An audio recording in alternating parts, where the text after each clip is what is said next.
Hello everyone, I'm Captain Logan. I'm Eric. And I'm going to do a brief overview right now on the Nightmare on Elm Street movies, and Eric's going to help me out.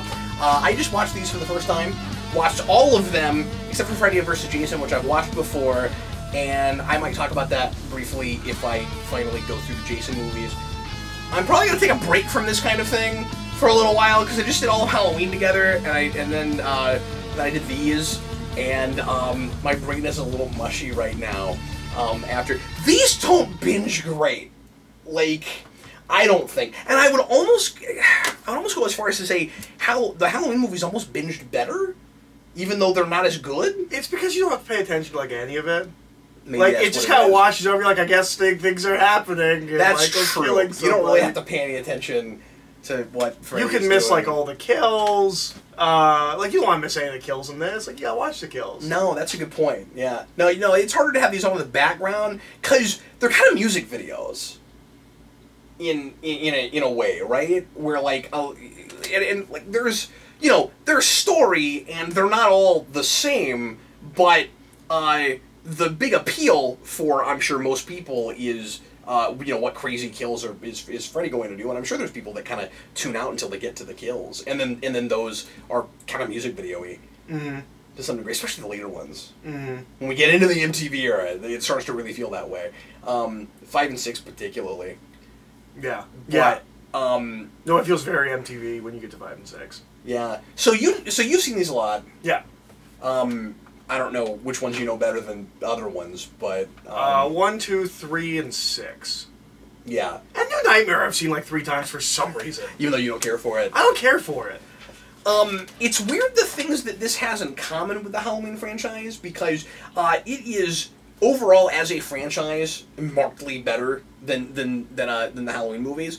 Obviously, it's not like the first movie is even on par with Halloween as like an artistic piece. I mean, there are different kinds of things that are trying to do different things, but the quality of it is pretty consistent all the way through.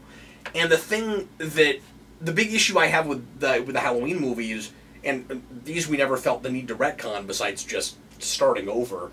I've not seen the remake, by the way, but. I also haven't seen the remake. I heard it was not that good. I may watch that for next time, just out of morbid curiosity. The big thing that I heard was that it just wasn't inventive. Morbid curiosity? Oh, yeah. That's and I was like, well, why do I care? And that Freddy wasn't fun. Like, he's not... Like, I like Freddy because he's funny. He enjoys his kills. Yeah, now, the thing that I found curious about that, because I had heard that too, is that he's not real funny in the first movie either. No, but he gets away from that. Like, by 3, he's having fun in the second one. Sure, but if you're remaking the first movie and part of your goal is to try to, like, make it more purely what it was, you wouldn't go more jokey just because the later movies did it, because you could make the argument that they degenerate that way. Now, I don't agree with that. No, and that's but fair. You could make that argument, and that's also the that. way Wes Craven talks about it, because he talks about New Nightmare as closer to what he always wanted Freddy to be. He's not interesting, he's monosyllabic. Like, I don't even be making jokes, but, like, even in 2, he's enjoying what he does. Right. And I like that. Yeah, sure. But the monster in the first movie is kind of a, more pure evil. Yeah. It's a lot more about the iconography than it is about the performance and what exactly he's doing. It almost feels like we start getting jokier and having catchphrases and things so that Robert Englund has more to do. And that stuff is really fun, and I'm not, and like, I think it had to do that to not get too stale, and that's what you couldn't do with Michael Myers in the Halloween movies. He's just a guy behind a mask. What do you do with that? So I'm curious about the Jason movies, because it's another guy that's just behind a mask and has no personality. Like, what do you do with that? It kind of splits the difference. Oh, interesting. His kills are more inventive than Michael's, but he doesn't talk. The big thing that... Okay. I mean, that's good. The big thing that Halloween does with the later sequels that this doesn't, thank God, is this doesn't every movie decide that what you saw in the last movie, at the end of the last movie, is wrong. Except for 2, which doesn't count in the canon at all. And doesn't make sense with the canon at all. No, it's pretty much ignored. Now, you could make the case that like it happens and it's just never talked about. I don't know that there's anything. But not that there were any kind of rules to these movies. There's not. But like Freddy crossing over and taking over that kid, like it never works like that again. No, that's true. That movie always felt like... I guess you could make the case that, like, whatever we did to kill him there, like, he just can't be killed that way again or something. But, I mean, he never tries to come back out. But here's the thing. It seemed to me like after 2, he's more limited. And so I thought it counted because of that. But maybe I'm wrong. I mean, it never read that way to me. Interesting, okay. Because I thought the idea was that after 2, he has to go through like a Dream Master person in order to come out and affect anyone. I assumed that was just adding to the mythology. I didn't think it was like Freddy lost last time and now... I assumed that was always the case. Okay. But we never expand on the Dream Masters, and it kind of bothers me. Yeah. Because they're interesting. Especially because... It's an interesting idea. But then the big question you have to ask yourself is how come in 1 he's able to go into any kid's dreams he wants to, but then after that he's more limited? Because we have to contain it to the cast. I don't know. Like I don't think there's actually a reason. That's the only thing that makes me want 2 to count at all. Can he go into anyone's dreams in the first one? Well, it seems kind of ambiguous where I don't know if he can or if he just only goes into the dreams of the kids of the parents who killed him. I think he only goes into the dreams of the kids of the parents who killed him, but I don't know if he's limited. I don't know if he can go into other people's dreams, just doesn't. I don't know. Yeah. Yeah. So anyway, but so it doesn't have that problem where every movie we reinterpret the last movie. But what is interesting is that it's another franchise that has 6 movies and then feels the need to kind of start over. I don't know why that magic number, especially because Halloween 4, 5, and 6 do kind of play as like a trilogy. But that's not really the case as much with this. No, like, 4 and 5... 3, 4, and 5. Yeah, they're very interconnected. Or is it just 4 and 5? No, it's 3, 4, and 5. No, 3, 4, and 5, yeah. 4 is continuing the characters from 3. Yeah. And same thing with 4 and 5. 6 jumps ahead. 6 is bizarre in the way it jumps ahead. It's like 10 years from now. I'm like, what year is it? I don't know. We'll talk about that. 6 is fascinating. Yeah. It's the one I'm probably most likely to go back to. It's so much fun. But anyway, so, 1, so unlike Halloween, 1 is not its best movie. 3 beats it. On a story level. In a character level, certainly. And a kill level. Yeah, sure. It's a more entertaining film as well. Yeah, but it's also more artistic. I mean, it's the one of the 7 I think that's most like a movie, like a story-driven film. But obviously, 1 creates all the iconography and the song and all that stuff. That's true. Johnny Depp's in that whole world. That's hilarious. And he's like super super young. Of course. I guess they each get one. Because Nightmare gets Johnny Depp. Friday the 13th gets all in their first film. Friday the 13th gets what's his name, Kevin Bacon, and then Halloween gets Jamie Lee Curtis. Jamie Lee Curtis, yeah. Mm-hmm. Yeah, that's nice. Works out. And there's a real bit part in. I gotta mention this before I forget it. Roseanne Barr has a real bit part in 6. I didn't remember that. She's at the town carnival with no kids. Where she's like, "Oh, you're kids! We don't have any kids! You're wonderful!" And I was like, "Is that Roseanne? There's no way!" And I looked it up, and that's who it is, and it's hilarious. I think that's probably just before she got her show. Yeah. Yeah. But that was strange. Anyway, so, but it does have, interestingly, for me anyway, kind of the thing Halloween does where, I mean, I don't care for Halloween 3, I don't like it as much as you do, but, like, 1 is good, 2 is not as good and kind of a misstep. And then 3 is interesting, but here 3 is really good too. But I mean, like it's an attempt at a course correction, but it works here. But it is really interesting. And then 4 and 5 are kind of forgettable and kind of interchangeable for me. And then with Nightmare, you're saying it's also interchangeable? Yeah. Yeah, no, I agree. Yeah, and then remember, I can't remember which one of them I don't like. I don't like one of them. I think it's Dream Child, but I could be wrong.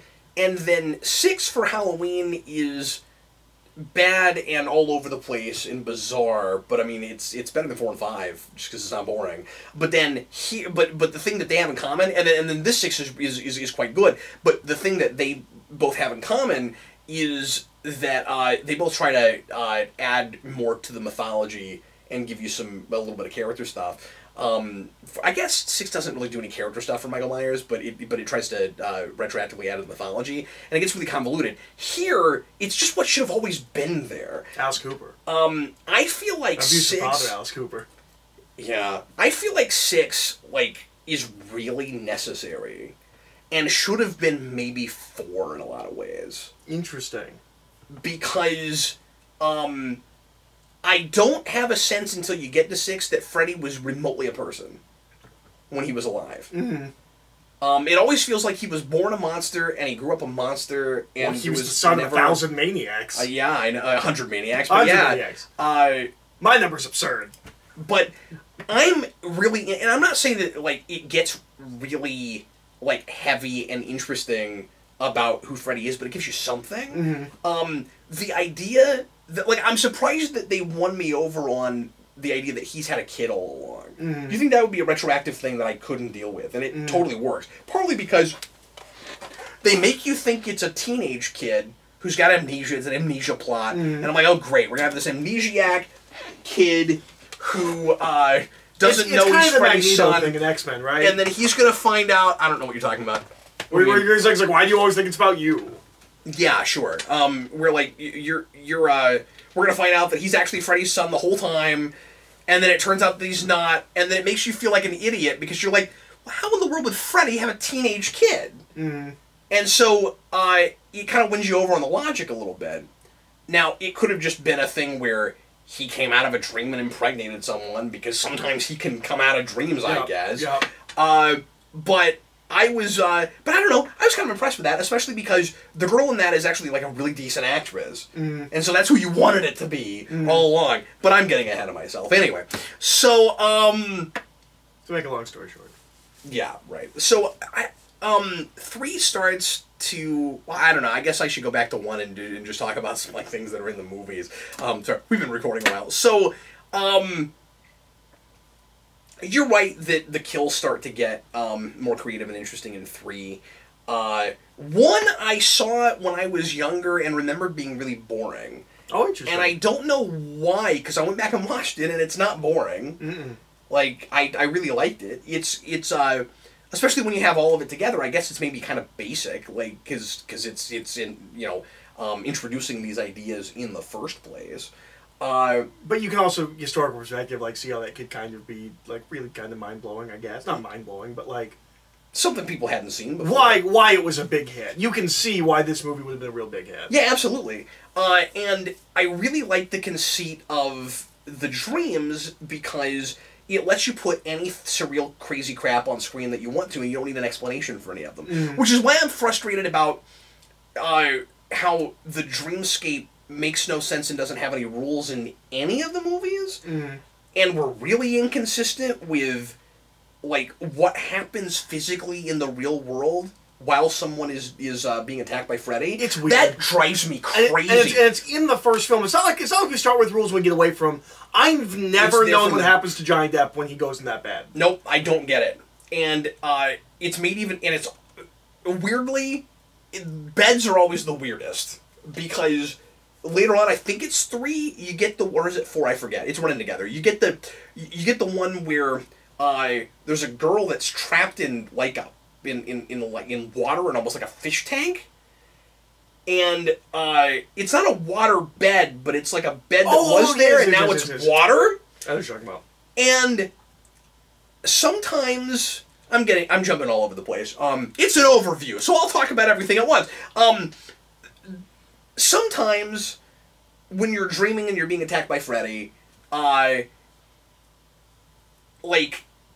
everything that happens is inside the dream, but you're affected like it's physical, and if you were watching the person while it was happening, it would look like Poltergeist. Or The Exorcist, where like they're on the ceiling or they're floating in midair. Sometimes they do it that way, and sometimes the physical objects have already manifested before they wake up. But that doesn't make sense with the rules that were given in the first movie, where if you're holding something in the dream, you can bring it out, which is already ridiculous. But it's a rule. They've said that you can do that. So there you go, and that's how in 6, I think we actually grab Freddy and bring him out. Yes. But that one's weird because he's powerless in the real world. Right. But like except for all those times he wasn't when he came to the real world. I know. And it's like this is why you can't count. You're a real person. Okay. Yeah. So and I don't know why he has to come out through like a cocoon person. But anyway, so like in 6 we grab Freddy and then it's like, oh no, I didn't actually bring him out. But it turns out that he is out. He's just somewhere else. Why? I don't know. You were physically holding him, and when you come out, you're supposed to come out, but now you're in a different place. Last was. And then he looks like Robert Englund, because it's like kind of a cool novelty to just see Robert Englund have his normal face. And then suddenly, and then it's like, oh, I'm just a regular person. And then like a couple minutes later, he looks like Freddy Krueger, but he still doesn't have his powers. And I don't know why that's there either. I don't know why we did that. Every movie has something like that. Mm-hmm. Where I'm just like, I don't know how it's working. 1 has the fewest of those. 1 is like least plays fast and loose with what rules they set up. Mm-hmm. I'm with you that I don't know what's going on with Johnny Depp in the bed, but other than that, on the ceiling. It kind of worked. Well, but they're sort of consistent with that throughout the movies. The weirder thing for me is when again you have physically manifested stuff before they wake up. Like the idea that you would like float around because Freddy's picking you up and throwing you around, that's not as weird.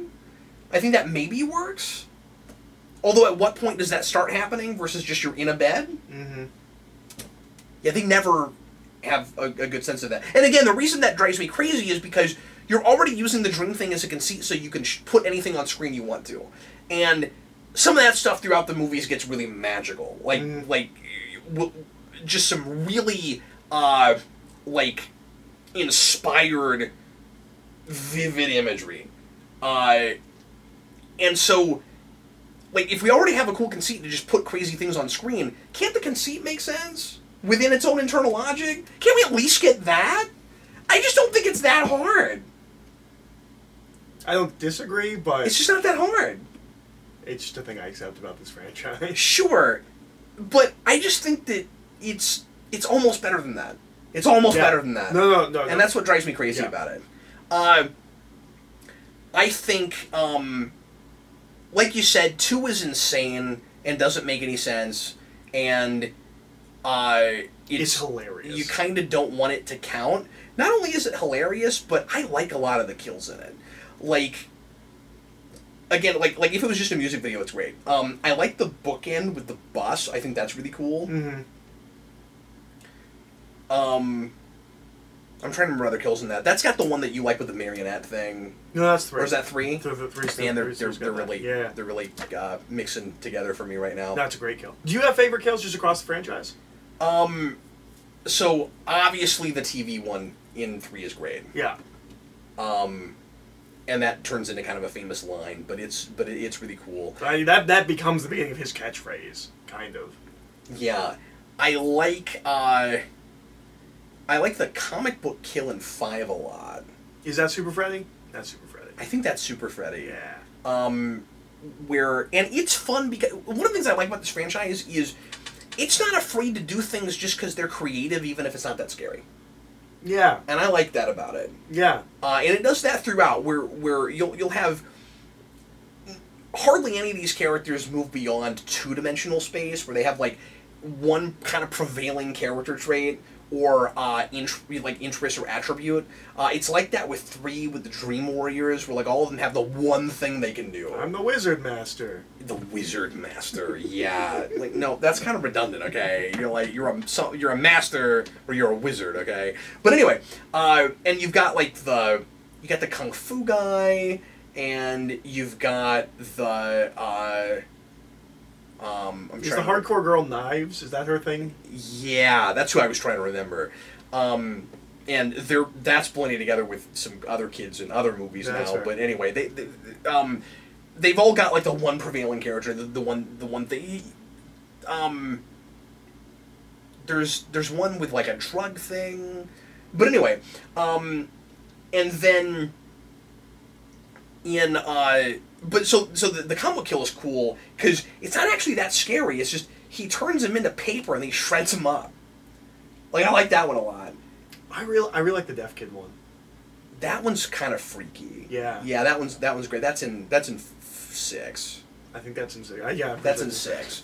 I love the idea that like you can hear in your mind. Yeah. Like, and that's such a good kill. When it's at its best, it's actually thinking about what dreams are like. And one of the things that I really appreciated about 3 is that that's where we finally start doing more surreal dreams, and it feels more like what dreams are actually like. Because in 1, and 2 is weird because it keeps bringing stuff into the real world. Like, it does that real quick. Yeah, it's almost like it's not about the dreams. Yeah. It's like they didn't get what people liked about that first movie. I think that's the one where, yeah, or, like, they think that we're chomping at the bit to see Freddy in the real world. Like, that's what we most care to see happen. That's obviously where you would go with a sequel, I guess. Yeah.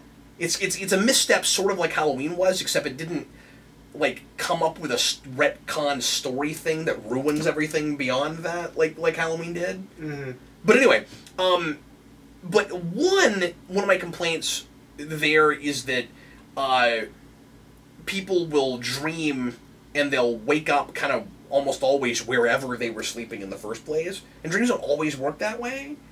And they just seemed like kind of a little bit too linear and not weird enough. And when you get to 3, like, they start being more unique to the person that's doing the dreaming.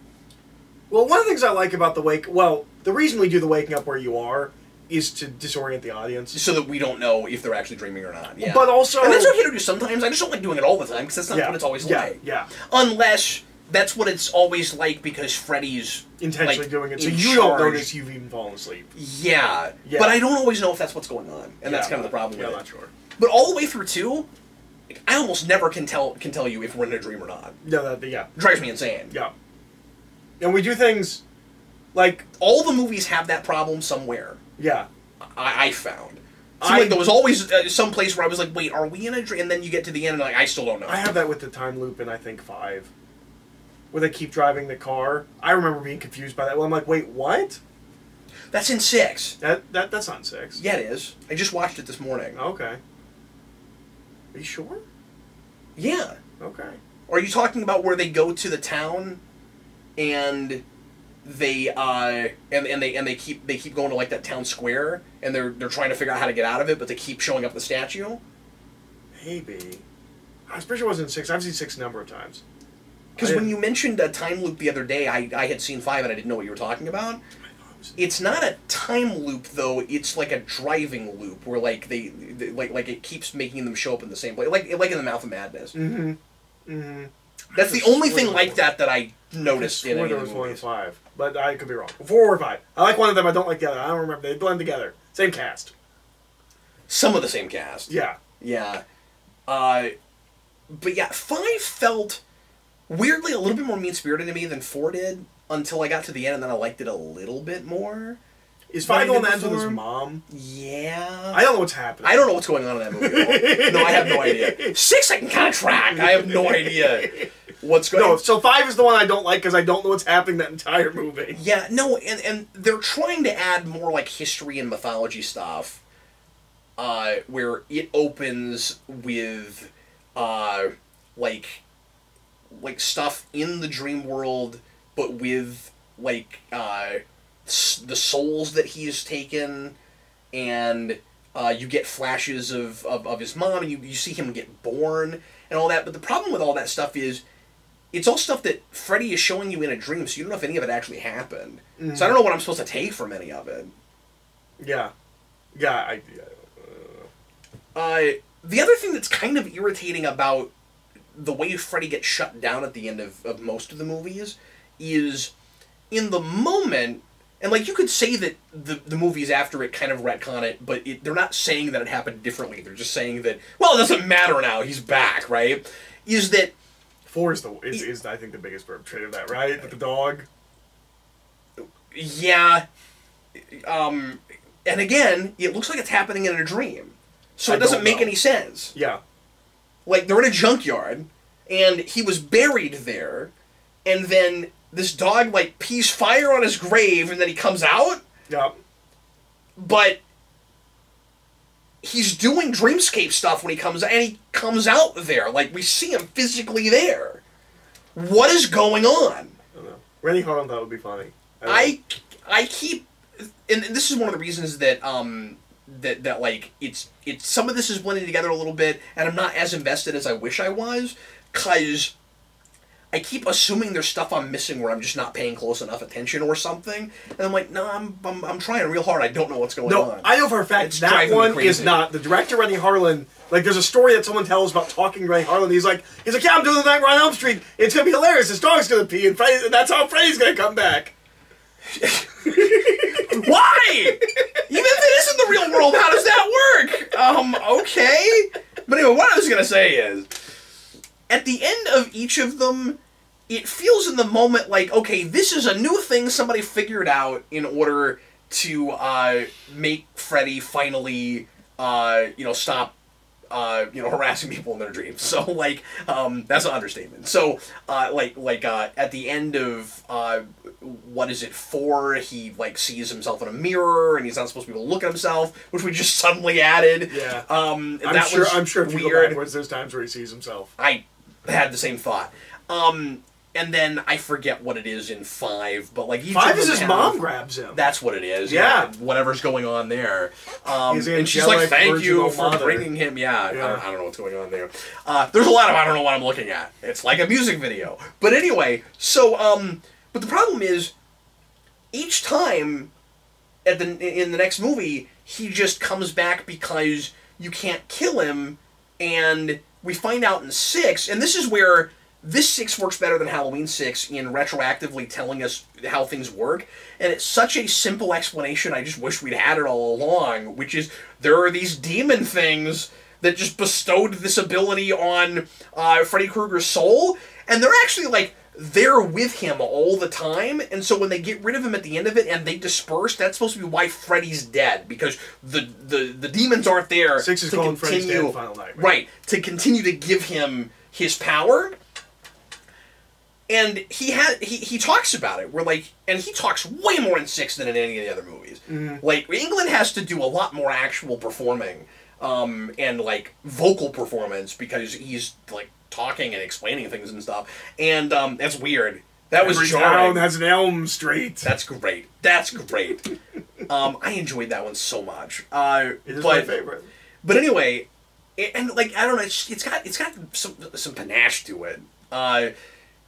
There's a real energy to that. Yeah. That 3 has to some degree, but like I don't know, it feels kind of rock and roll, that movie. I agree. I think a lot of people don't like it. It is my favorite. Oh, weird! I really enjoyed it. Yeah. But with that, maybe people just didn't like some of the like mythology they were adding, but I thought it was kind of important. I thought it was kind of necessary. I was like, where has this been this whole time? Yeah. But Freddy has this explanation where he's like, because of these demon things, like, I can't be killed, I'll always come back. Like, there's nothing you can do. And I'm like, okay, but, like, that explains how you came back, but I don't understand why any of these things made you leave in the first place then. Like, why is there time in between the movies? Why isn't he just immediately attacking people again? Mm-hmm. I didn't get that. The premise of 6 is so cool. That, like, he's finally taken out all of the kids in Elm Street. We're kind of ignoring the fact that before he needed to be tethered to, like, a Dream Master person, and, like, he was only interested in taking out the kids of the parents who killed him. So, well, but we get past that with, like, 4 and 5, right? Well, 3 even. None of those kids have anything to do with it in 3, right? I think they still do. Do they? Okay. Well, no, not at first, but like they come in and like help us. He's not after them yet, if memory serves. God, it's been a while. Like, well, he's the reason that they're all there because he's been like haunting them. Was he hunting all of them in the first place? I forget. Maybe so. Anyways, there's something with I can't remember. Yeah, you're probably right. Whatever. It's fine. But in 6, it's like he's he's gotten all the kids. Mm. And all the adults have gone insane because all their kids are gone. And I was like, this would have made a really good like sequel in the first place. Like that's what you should have done. Mm-hmm. That's just a really cool idea. Mm-hmm. So let's talk a little bit about New Nightmare. It is a really cool, fascinating premise that I think is handled kind of all wrong. I think everything good about that movie is done better in Scream. Yeah, I've heard you say that before. I mean, the difference... What I like about it over Scream, of course, is that it's taking... Like, it's a real cool metafictional idea where you have a franchise that already exists. And you watched all those movies, and now you're watching a movie where that's the reality where those were made. And just the notion that... I really like the initial idea, which gets really confused, and I, again, kind of don't know what's going on at the end. I like the initial idea with the thing that Wes Craven, playing himself, says, that, like, stories can trap evil entities, and that you have to keep making these movies in the franchise, otherwise it gets out. But it gets watered down and not as good. And so, like, the prison gets weaker. That's not what he says. I thought that's what he said. Yeah, you've always talked about it like that, and I could not figure out your beef with that whole thing. Like, okay. That's not what he says. He was talking about why they didn't keep making them. Was what I got from that. Okay. It was like it'll get watered down, or there are too many people like complaining about the violence and stuff, and like we just quit making it. Doesn't that movie also feel like it's apologizing for horror movies? I can't tell. You're exactly. reading a lot of politics in that movie that I did not get from. Okay. Because there's a whole thing with her kid where it's like do you let your kid watch those movies you make? And I don't exactly know where it falls on it, but I almost feel like I think you're reading way into stuff that's not there. Okay. I really do. Because that just seemed like the natural thing you would write there, where that kid is being visited by Freddy, and he keeps talking about Freddy, and if he's traumatized by a horror film character that the mom was in a movie of, you'd be like, yeah, you probably shouldn't let him watch those. I feel like there's more saying that. Maybe I'm wrong. I think you're making leaps. Okay. Personally. Okay. And like I've heard you complain about the movie before, and I kept looking for the things you've complained about in that movie, and I could not find them. Interesting. Also, that's probably the worst kid actor I've ever seen in my entire life. Yeah, I've seen him in a lot of stuff though. He really? was like a goat. Yeah, he's the kid in Spawn. Yeah, okay. That's the kid in Spawn. No, I don't think he's very good either, but I'm used to him. I've seen him in a bunch of stuff. I think he was in a sitcom or something. No, I've seen him in other stuff. Because I remember seeing Spawn and being like, I've seen this kid and stuff, but I forget one now. No, he's the kid who's like, it's rotten, and then the dad's like, you should keep eating that. No, my issue with it was more, it gets so cute about the meta stuff that it doesn't even know what it's doing by the end. I think, like, you get into the dream world at the end of it, and then Heather, who played Nancy, so she's playing herself. I should probably talk a little bit about what happens in this movie, because you haven't seen it. But, New Nightmare is, Heather, something camp, playing herself really poorly. And as a much more successful actress. Yeah. She's just, sort of, except, like, people keep talking, like, a couple people talk about her like she's, like, on top or whatever, but she's more self-aware about it, because she gets in a car with a guy, she gets in a limousine, and, or something, and the driver is like, oh, you're really famous, and she's like, yeah, I'm not that famous, like, she talks about, like, oh, I'm not a star. But then other people talk about her like she's a star. But anyway, so, she is, she starts getting phone calls, from what sounds like Freddy Krueger. It seems like somebody's stalking her, and then her kid is having nightmares where Freddy is showing up, and she's starting to think that maybe Freddy is actually real somehow, and then, she's asked by Wes Craven to, or by, someone, at New Line Cinema, not Wes Craven, because we get him in one scene and later, and Wes Craven plays Wes Craven way better than she plays herself, and, but not as good as John Saxon plays John Saxon, who apparently she's just friends with and talks to all the time. The guy that played your dad in the first movie. Yeah, which is weird. They're just buddies? Yeah. No, that was strange. It's very like, I get her knowing England a little bit. Yeah, no, that makes sense. That's not so weird. But anyway, England's doing weird art. Wes Craven is wanting to make another Nightmare movie and wants her to play Nancy again, but she's not sure about it because she's seeing Freddy everywhere and that's freaking her out. And Robert Englund starts acting really weird because it seems like he's maybe having some kind of connection with actual Freddy Krueger, and they're supposed to talk. Like he does this horrifying painting that's like prophetic, and has Freddy with like people dying, and then he just disappears for the rest of the movie. Like the next day they're supposed to have breakfast together, he's just gone. I love how like unafraid he is. We're like he looks like a coward. Like just as an actor, like I love that he's like and then I run away. Yeah, that's hilarious. And then Wes Craven kind of reveals what's maybe actually going on, which is, like I said earlier, that that Freddy was, because the idea is that he only writes when he has nightmares, and that's how the original Nightmare happened. And now he's writing a new script because he's having nightmares, but he only writes when he has nightmares, so he's not done writing the script yet. And he's kind of desperate to hurry up and get a new one made because after they killed Freddy, now like the actual entity that they trapped in the fiction is showing up in dreams and is around and really liked being Freddy Krueger, so it looks like Freddy Krueger, but it acts differently because it's not exactly Freddy Krueger, so it's not as jokey and it's kind of scarier. And Robert Englund does a totally different performance. He's got like a black coat now. Yeah, but it's still got stripes. Yeah. But I really like what Robert Englund did with it because it's a like markedly different performance, and there's a different makeup job, and I thought that was really cool.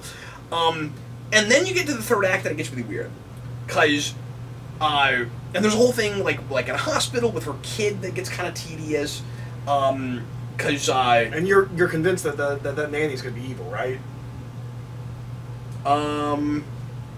I always feel like it's leading to the nanny being evil. The nanny's always the like young girl that hangs out at her house.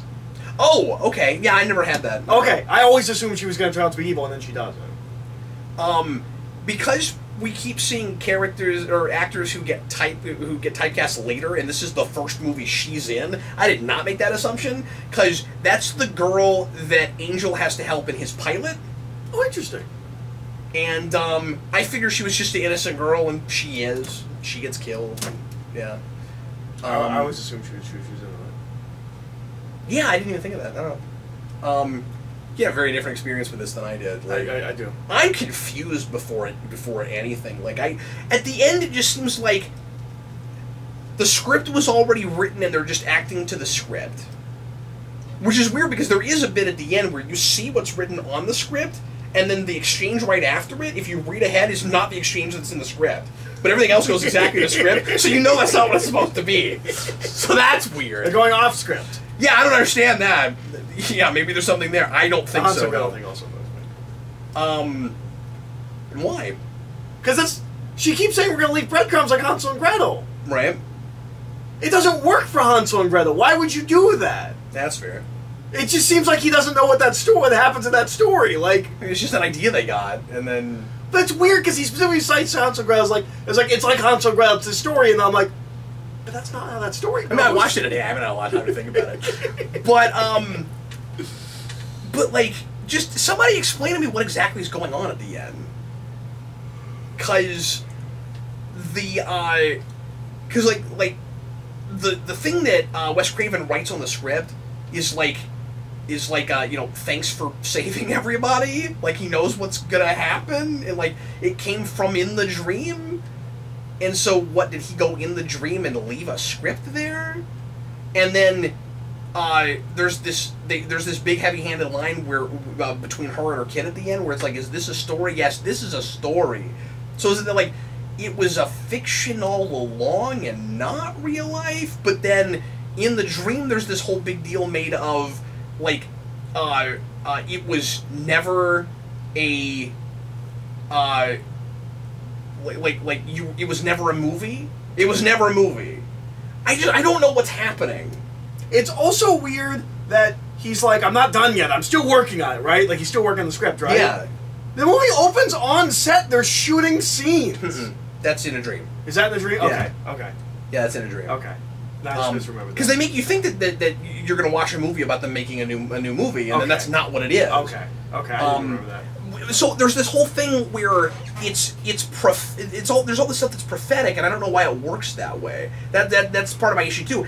Unless the idea is supposed to be that the script is already written and they're just working to the script, but I don't know why that is. If you're going to do a thing that's a metafiction and it's supposed to feel like real life, it should probably make more sense than your other Nightmare movies. And by the end, it doesn't, and I'm just really confused by that. Like, it's just as heightened as those movies, and she doesn't feel like she's playing herself. She feels like she's just playing Nancy again. Mm-hmm. But that's just because she's not a good actress, and it's just a bad performance. Sorry, it is. I don't like it. I never believe anything she's doing, ever. And she just has this deer in the headlights face all the time.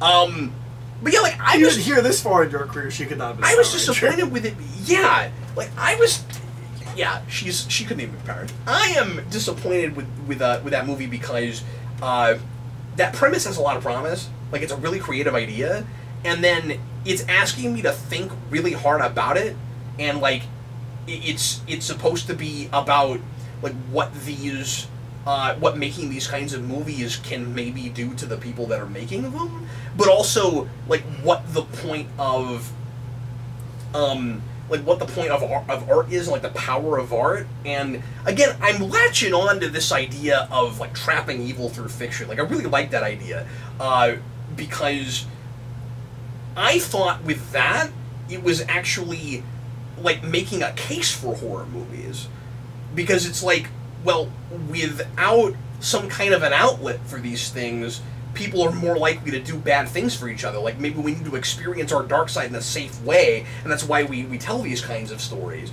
And they put the Hansel and Gretel thing in there because it's like, there's a reason that fairy tales go so dark and violent. You know, like, we need to tap into those kinds of things to survive. We have a dark side we have to deal with in some way, and that's a catharsis. So, like, I really like that idea, and I don't think it's as cynical as you do. But then, when you get to the end of it, I can't think about it to enjoy it anymore. You know, it's asking me to turn my brain off. You're done with the thinking part of this film. Yeah. Please turn your brain off now. But it's just acting like it's so super clever and creative. And it's supposed to be like a mind freak thing, and I'm like, no, it doesn't make sense. I don't know what you're doing. Mm-hmm. Like, the Muppet movie made more sense in, you know, reading the script before you got to places. Like, I don't know why that's going on. It just seems like the dreams are telling the future constantly, and I don't know why they do that. It's like Wes Craven's not just seeing Freddy, he's seeing the future, and he's writing it down. Yeah, it doesn't make any sense. I don't get it. And why would he write one about Heather Langenkamp? Yeah. Like, why not just write another Freddy Krueger movie? And also, if he was that concerned about it, yeah, how come he left for 4 or 5 films? I know he kind of works on 3, but... Yeah, it's really convoluted for this version of Wes Craven with what is going on to write a metafiction? And to leave the franchise. If it's that important, why didn't he make the other 5 movies? Well, I think the idea is supposed to be that he didn't know that's what they were doing until they stopped. When did he figure it out? When he made Shocker? No, I think it's when he gets nightmares. So he just figured it out, like when this movie starts? Yeah, like just before it. Okay. Like, he's only been writing for like 3 months. Well, right, but he makes other movies. Like, he only makes, like, Wes Craven makes horror movies. Like, are they all crapping entities? Well, I don't know! Because I didn't write this crazy movie. It's not a good movie. No, it's not. I don't think it is. Unfortunately. I will give you, it's got interesting ideas. It does nothing with them. Because Wes Craven is not a good writer. Like, Connor reviewed this movie once, and it sounded fascinating for what he did, and he picked up on a lot of really cool, interesting thematic stuff and everything, but I got to the end of it, and I was like, I don't know what's going on. I don't think ultimately it really comes together and makes a lot of sense, and it being like a real world thing, it probably should more than the other movies. Like, I just don't think Wes Craven's that good. He doesn't even make the best Nightmare on Elm Street movie. Like, just as a career, I don't think he's a great filmmaker. I don't think he's a good writer. I'm sorry. I don't think Wes Craven's that good. He's not the master of horror. And that's his title. He's not. But in summation, it is John Carpenter. He's the master of horror. Those movies, all the way through, keep up a certain level of at least filmmaking quality. They all look great. Mm-hmm. There's never a place where it really falls short for me, I don't think. I mean, there's some places where they're trying to do some stuff that we're just not quite there yet on. Just in general. There's some amazing. There's some silly green screen and stuff. But there's some amazing puppetry. Oh, absolutely. Yeah. And there are a couple places, especially in 5, where it goes to like a society place where I'm just like, ah. Is 5 on the dollhouse or is that 4? The dollhouse. Isn't there one where there's like a girl in a dollhouse and Freddy's like giant compared to her? Isn't that a thing? Maybe it's a cockroach thing. Maybe I'm thinking cockroach. I don't remember, honestly. Okay. Anyway. Probably. Yeah. Anyway, well, that's going to be it for this overview of the Friday the 13th movies. Thanks a lot for watching. Friday the 13th movies. Friday the 13th movies, the Nightmare on Elm Street movies. I always do that. It's I don't know why you confuse those two. I don't either. I have those certain things. I do the same thing with Empire and Jedi. Like, I know the difference, but I just always confuse them. Just when I'm talking. In my mind, I said something else. It's Deadpool and Daredevil. That's what it is. You decide which one I thought I said first and second. Mm-hmm. Anyway, well, thanks a lot for watching, and Eric and I are going to move on now to the last couple things in the omnibus, so continue on with us, if you will, and Eric's going to talk about 007 next. Damn. So, look forward to that. In the meantime, thanks for helping me talk about those movies, Eric. I appreciate it. I'm Captain Logan. I got a chance to go through them. Yeah. I get it more fresh in my mind. It's been at least 2 years since I've seen probably any of those. I think I've watched them since I moved here. That's all right. I mean, like, I had them fresh in my mind, and I still confused things because some of them are really similar, and you know. And I will admit to not being fully engrossed in them. I was tuning out some toward the end. So, sure. Anyway, so we will see you again here in a little bit. Once again, I'm Captain Logan. That's Eric. Sorry. We'll see you in a bit.